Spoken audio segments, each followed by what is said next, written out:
నేనెందుకు ఇప్పుడు మీతో ప్రతి క్రాఫ్ట్ డిస్కస్ చేద్దాం అనుకుంటున్నానంటే, ఎక్కడ ఒకటి తగ్గలేదు. అటు అది డిపార్ట్మెంట్ వైస్ ఏదైనా సరే. ఇప్పుడు మనకి అవును. సినిమాటోగ్రఫీ తీసుకున్నా, అవును. వేటూరి గారి లిరిక్స్, మ్యూజిక్ అవును. అవన్నీ అవును. భలే సింక్ అయినాయి సార్. వేటూరి గారు అని చెప్పానంటే, వేటూరి గారి కోదండరామిరెడ్డి గారితోటి ట్రావెల్ అయ్యేటప్పుడు సాంగ్స్ నేను బాగా రాయించేవాడిని ఆయనతోటి. హ్మ్. హ్మ్. కోదండరామిరెడ్డి గారు వేరే సినిమాలు అంటే నేను పనిచేయని సినిమాలు బ్యాచీలు ఉంటాయి ఆయన దగ్గర. 3 బ్యాచీలు ఉండేవి. ఆయన అదే బాగా సార్. బిజీ కదా! సో, అవతల వాళ్ళు కూడా ఏదైనా సాంగ్ రాయాలని చెప్పంటే ఈయన రాయకపోతే నాకు అప్పచెప్పేవాడు. ఖాళీగా ఉంటే నువ్వు రాయించు. నా మాట కొంచెం వింటాడని ఏదో చేసి రాపిస్తాను అనమాట. అంత ఓకే సార్. బాగా ఇంటిమేసీ ఉంది. బాగా ఇది ఉంది. హ్మ్. అని చెప్పినప్పుడు ఆయన నిజంగా నాకు ఇట్లా గురుగారు సినిమా వచ్చింది. బాగా సెంటిమెంట్ సినిమా. హ్మ్. మీరు రాస్తే బాగుంటుంది. రాయాలి. కెఎస్ రామారావు గారి సినిమా ప్రొడ్యూసర్, మంచి ప్రొడ్యూసర్, టేస్ట్ ఉన్న ప్రొడ్యూసరు. హ్మ్. ఇదంతా అని చెప్పానంటే, సరేలేవయ్యా నీదైతే ఉంది నేను రాస్తానులే అని చెప్పని అన్న. మామూలుగా అయితే ముందు డబ్బు అడుగుతాడు. Okay sir. ముందు డబ్బు అడుగుతాడు. ఆయన చాలా జాగ్రత్త పరుడు. ఆ! ఆ విషయంలో అవును. పైన అంటాడు నాతోటి, "ఏముందయ్యా సరస్వతి పలకపోతే లక్ష్మి పలకపోతే అంటే సరస్వతి బయటికి రాదంట." అది ముందు లక్ష్మి పలికితే కానీ సరస్వతి లోపల నుంచి బయటికి రాదని చెప్పని అంటాడు మామూలుగా నవ్వుతూ. అలాగా ఆయన చేస్తాయంటే ఎలా దైవ సంకల్పన ఎలా అంటున్నానంటే, మ్యూజిక్ కోసం వేరే వేరేది అనుకునేసి అప్పుడు కీరవాణి గారు కెఎస్ రామారావు గారి సినిమాలు చేస్తాను అతను 8 lakhs అట్లా ఎక్కువ అమౌంట్ తీసుకుంటుంటే ఇది చిన్న సినిమా కదా అంత ఇది అని చెప్పనేసి అని డౌట్ పడేటప్పుడు సరే ఏదో మాట్లాడి చేద్దాంలే, నాకు బాగా పరిచయం ఉంది, ఆయనకే ఆయన బ్యానర్లో ఉన్నాడని చెప్పనేసి అని వెళ్ళాను. నేనే వెళ్ళాను ఫస్ట్, రామారావు గారు రాలేదు. వెళ్ళి ఏవిఎం స్టూడియోలో ఉంటే మధ్యాహ్నం వెళ్తే ఆయన కరెక్ట్గా కారు ఎక్కుతున్నాడండి. ఏంటంటే బెంగళూరులో వెళ్ళి అమ్మవారు ఇది వేస్తాడు, ఆయన డ్రెస్ వేస్తాడు. Okay sir. అది వేయటానికి వెళ్తున్నాడు. వెళ్తుంటే ఏంటి అజయ్ అని చెప్పానంటే ఇట్లా సినిమా వచ్చింది, జస్ట్ ఒక 1/2 అవర్ ఏంటనేది చెప్తాను కదా, దాన్ని బట్టేసి మీరు చేస్తే బాగుంటుంది అని చెప్పనేసి అని అంటే, మంచి సెంటిమెంట్ పిక్చరు. ఎవరు మామూలుగా హీరోలు అంటే హీరోలు అదంతా ఏమి ఉండదు. ఇట్లా మాధవ్ గారు అనుకుంటున్నాము, నాజరు క్యారెక్టర్, హీరో హీరోయిన్ అని కాదు అని చెప్పనేసి అని చెప్పాను. Okay sir. ఆయన కూడా మామూలుగా అయితే ఆయన కారుకి ఆయన బెంగళూరు వెళ్ళి వచ్చిన తర్వాత సరే ఇందామలే అనాలి కదా, అలా కాకుండా బ్యాక్ వచ్చేసాడు. బ్యాక్ వచ్చేసి కూర్చొని కథ విని సరే వెంటనే ఆ సిచ్యువేషన్ చెప్తే వేటూరు గారిని రమ్మనమని చెప్పి ఫోన్ చేసేసి ఆయన కూడా వెంటనే రావటం. ఆయన చాలా బిజీగా ఉంటాడు, అంత తేలిగా రావడు. అంటే కలిసి రావటం అని దైవ సంకల్పం అనేది. అందుకని వేటూరు గారు వెంటనే రావటం, ఈయన ట్యూను అనటం, వెంటనే కొంచెం పల్లవి కూడా ఇదంతా చేయటం చేశారనమాట.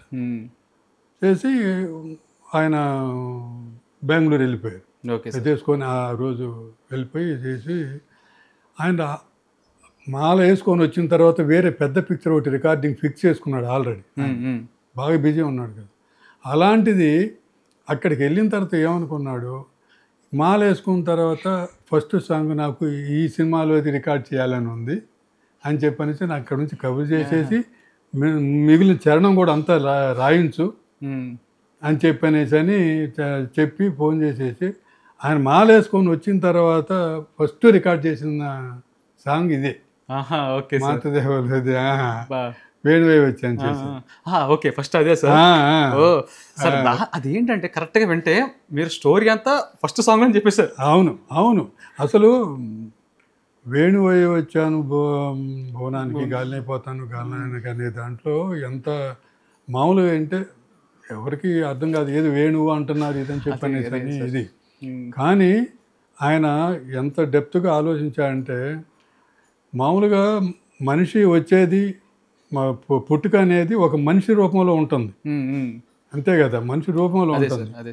కానీ పోయేటప్పుడు, చనిపోయేటప్పుడు ఆ గాలి ఎటు వెళ్తుందో తెలియదు, అది కనపడదు. మనకి మనిషికి నవరంధ్రాల్లో ఉంటుంది. ఆ నవరంధ్రాల్లో దేంట్లోంచి అని వెళ్ళిపోవచ్చు, కళ్ళల్లో వెళ్ళొచ్చు, చెవులు వెళ్ళొచ్చు, ముక్కులు వెళ్ళొచ్చు, వెనక నుంచి వెళ్ళొచ్చు.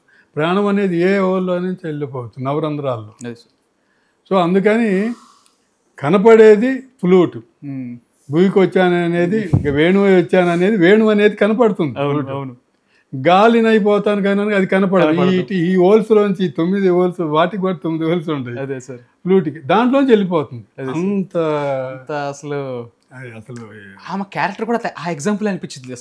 అదే అంటే అంత ఇన్స్పైర్ అయ్యాయి, అంత బాగా అసలు నిజంగా రావటం కానీ ఇది కానీ అదే అన్నీ అట్లా కుదిరినాయి. దానికి క్యారెక్టర్స్ కూడా కరెక్ట్గా, అంటే నా ఇమేజ్ ఉన్నా బట్ కరెక్ట్గా వాళ్ళు దొరకటం ఆ క్యారెక్టర్స్. ఇప్పుడు భరణి గారు అని చెప్పి అనుకుంటే ఆయన దొరకపోవచ్చు కదా.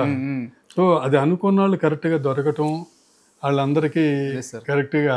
వాస్తవానికి సార్ 1993లో రిలీజ్ అయిన సినిమాలు పెద్ద పెద్ద బడా సినిమాలతో పోల్చుకుంటే చిన్న సినిమా మాతృదేవోభవ. చాలా కానీ ఈ 2 పాటలు వింటే ఆ సంవత్సరం రిలీజ్ అయిన ఏ సినిమా పాట కూడా కనపడలేదు. అఫ్ కోర్స్ వేరే పాటలు ఇప్పుడు అల్లరిపీడిలో కూడా పెద్ద పెద్ద హిట్స్ ఉన్నాయి. అవునవును ఈ డామినేట్ చేసేసింది 2 సాంగ్స్. అసలు పాపం వేటూరు గారు పోయినప్పుడు ఈ 2 సాంగ్స్ అసలు ఆయన 2 days ఛానల్స్ అన్నిట్లోనూ ఇదిగాను ఆయన జీవితం రాసుకున్నాడు. అదే యాక్చువల్గా అదే.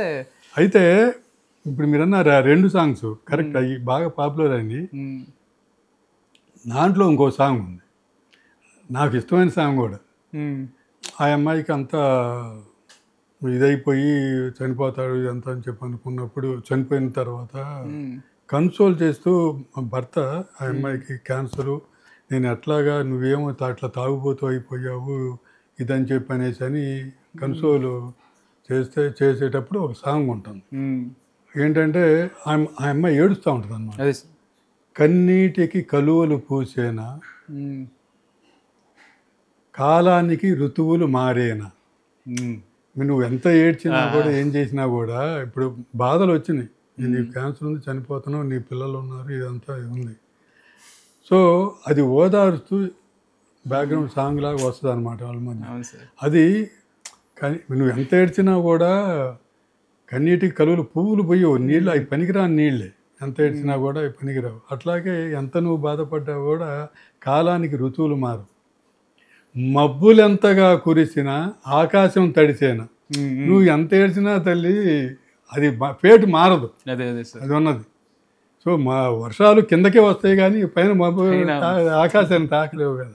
అలా ప్రతి సాంగ్ అసలు ఎంత బాగా ఎంత డెప్త్గా అంటుంటే నాకు ఇంకోటి గుర్తొచ్చింది. మీరు ఈ సాంగ్స్ చెప్పారు, చిన్నప్పుడు నేను సాంగ్ వినేవాడిని సార్.